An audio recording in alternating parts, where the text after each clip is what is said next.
Alright, what is going on, ladies and gentlemen? This is your boy Brent Bryson here, giving you guys another tips and tricks video here for ranked squads. So I know I did a tips and tricks video back in season 7 when rank first came into place, but the scenery of ranked and the skill level has tremendously increased, and although some of the tips and tricks I had back in season 7 comes into play for season 9, there are a few things worth adding to help improve you and your squad's ranked games here on PUBG. So before we begin, please like the video if you enjoyed this commentary, subscribe if you're new around here. We are so close to 1,000 subscribers. It would mean a lot to me if you could help me reach that 1,000 subscriber goal before the end of the year. And as well as follow me on Twitch at BrentBryson15, where you'll see some high octane, just kidding, some live PUBG gameplay by your boy himself, Brent. Anyway, so I'm going to go over the tips that I have stated in my previous video that I believe still works well with this current season of ranked squads, and then start to work my way into saying some newer stuff that I haven't addressed before. So tip number 1, and I feel like a broken record for saying this tip over and over again, but communication is key. Now I'm not saying call out every single detail that you see on the map, but calling out, for example, armor, weapons, and ammo types, where people are in a car spawn locations, be vocal and make sure you're being heard.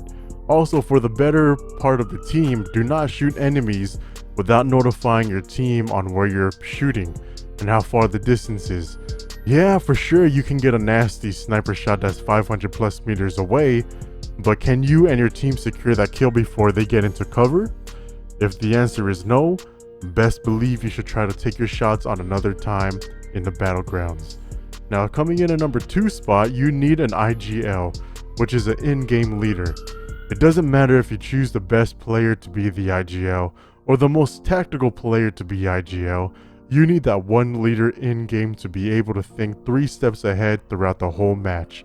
It's a tough gig for sure, but in my opinion, a good IGL gets the most respect in my eyes because they are the ones practically running the show. Now, I would like to give a special shout outs to 2 people that I play with, Big Red Cliffy 21 and Plow 13. They both have a different playstyle, but at the same time, they are both great in-game leaders. In-game, I trust their decisions with my life. If Cliffy tells me to go left by myself, I will go left by myself. If Plow tells me to charge in first, best believe I will be in there charging in there first. If Plow tells me to get on my knees, take off my pants, bend over.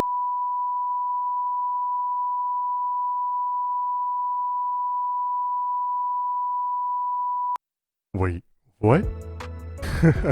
Anyways, they don't necessarily have to dictate every single decision, but they are going to have to be the first ones in thinking of a game plan on what to do next. And tip number 3, knowing where to land. But first of all, have a designated person mark the flight path, preferably not the IGL and not someone who uses their waypoint all the time. The first zone always touches the flight path, so it's good a way to find a rough estimate on where the circle will go. Also, it's very good to have an idea on the compounds that are close to the flight path, so you know which compounds are mostly compromised during the mid-game. But like what I was talking about before, you should be playing with a relatively set squad all the time in ranked. If you want to have the best opportunity to rank up faster, that is, so you should have a familiar route every time for each and every single map. I can't tell you where to land since the flight path is different all the time, but make sure you and your team are all on the same page when it comes to knowing where to land, whether it be in one section of a populated area or 4 different compounds that are close enough to each other, but far enough for each of y'all to have a certain area to loot before meeting up. Landing in separate compounds also works well because if by any chance another team is trying to contest you, you can easily fall back into one of your other teammates' compounds and go from there. Now, coming in at tip number 4 is awareness and movement. Now, it's not rocket science in knowing that awareness and movement / placements is already winning half the battle. You could be the best shooter ever, literally everybody blames you for having aimbot, but if you don't have the right placement in the map, or you move too slow, you'll be dead long before you could shoot somebody. Always be aware of your surroundings, whether it's knowing where people are landing, where the closest gunshots are, the kill feed, who on the kill feed looks like a threat. Every little thing that your brain can attain is information and progress in helping you get a higher placement in your match. But everybody has awareness at some level or another. The key to implementing that awareness into full effect is how you address it with your movements. Now, you don't want to be as slow as a slug and not act upon any gunshots, whether after the other team's already done fighting, and you don't want to act super fast either, where they see you rushing in, but both teams that are fighting are still up. Count the knocks on the kill feed, the amount of bullets that they're using, so you know when they're going to have to reload. Little things like those are the difference from a good squad and a great squad. Also, I stated in my last video that having a center circle is the best way to survive in rank. While yes, that is still the case, it's not the end-all be-all formation for winning games. You have to be alert on everything, and I mean everything. You don't want to go straight into the middle of the map on your own pace. You have to leave right when you see the circle shift. If not, some other team might already be there and have the compound on lockdown. Movement is what makes or breaks your matches. Do not be the guy that your team always has to wait for, even if it's only 3 seconds or 3 to 5 seconds. That 3 to 5 seconds is 3 to 5 seconds longer than you getting to a set compound if your team decides to push the middle. Now, coming in on tip number 5 is using guns that are comfortable to you, but also helps out the team. Of course, in ranked, it's a given to sweat and try hard, so there's no room for trying out other guns.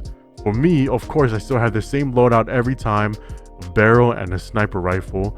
I truly do trust my barrel sprays a lot, even after the nerf of the barrel, and I feel like I'm a much better sniper than I am using a DMR. But my loadout works well and is in correlation with my teammates.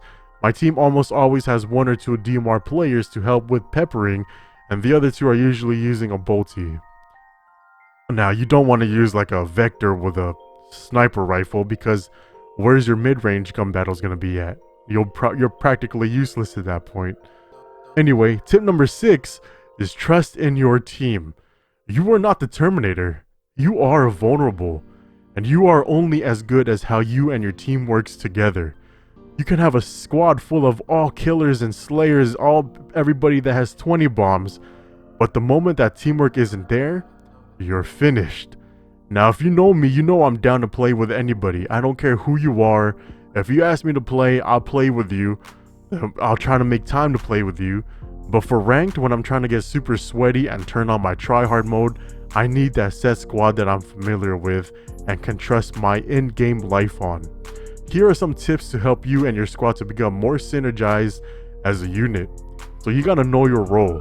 Whether you're IGL, a slayer, a tactician, a support player, every role is important. For example, when I'm playing with, Cliffy, Yeezy, Joker, or Plow, or anybody else in ranked, I know that usually me and Cliffy and I are usually in the front line when we engage a gun battle. I have full trust in Yeezy, Joker, and Plow to have my rear or to switch positions when I have to heal and or retreat. We work as a unit. We're all slayers for the most part. We all can get kills and everything, but it was already discussed and agreed upon that usually Cliffy and I will take the lead into the gun battles. My team has trust that I can either knock multiple people and or leave them one shot for the rest to finish up the job. And I have that responsibility to follow through with that plan. I cannot be second guessing myself and my skills in order to let down the team. That one split second guessing of myself will crumble the formation for the team. Now, on a side note, my team truly does trust me in my shots, whether it comes for spraying or sniper shots, but my driving, learn how to drive in PUBG. I'm mainly talking to myself at this point, but driving in PUBG will go a long ways for sure. Now, it's also good to work on where you're looking. If you crash a compound, the usual play is that someone will say something along the lines of, "Oh, I'll look at northwest 250 area," But instead of calling out right when you get to your compound on where you're going to look, why don't you already have a designated site to know where to look? For example, I'm set to look over to the west side, Cliffy's set up to look for the north, Yeezy to the south, and Plow to the east. We don't have those moments of calling out where we're looking, so we can only focus up on calling out where we see or hear other shots. Now, some extra tips and tricks that are important but not the end all be all is carrying throwables.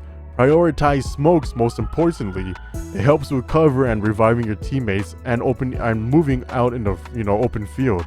I would say carry at least 3 smokes as a limit if everyone else is carrying 2 to 3 smokes, but definitely hold more smokes if you see that you're the only one left alive in the end circle. Always stay fully boosted as well, especially when driving around during the mid game. It's ranked. There's some money shooters out there who will hit you in the head out of a moving vehicle. And if you do crash a compound, at least you're gonna be fully boosted so you could actually heal some of your health before crashing that compound. Also, you have to thirst your teammates' knocks. An assist is equivalent to a kill for points, so make sure not to thirst your own kill. Don't be that greedy unless you knock somebody who is difficult for your team to thirst. With the new assist implementation on PUBG, it's easier to see how many kills and assists you have, so you can know who is able to thirst and stuff before having max points. Alright, ladies and gentlemen, hopefully these tips will help you and your squad out more for some ranky spanky action. This season, which is season 9 of rank, is only 10 weeks long instead of the usual 12 weeks. So there's a lot more sweats trying to grind for that top 500 spot, so make sure you get on it as well. And don't worry, I will be making a solo rank tips and tricks video in the upcoming future.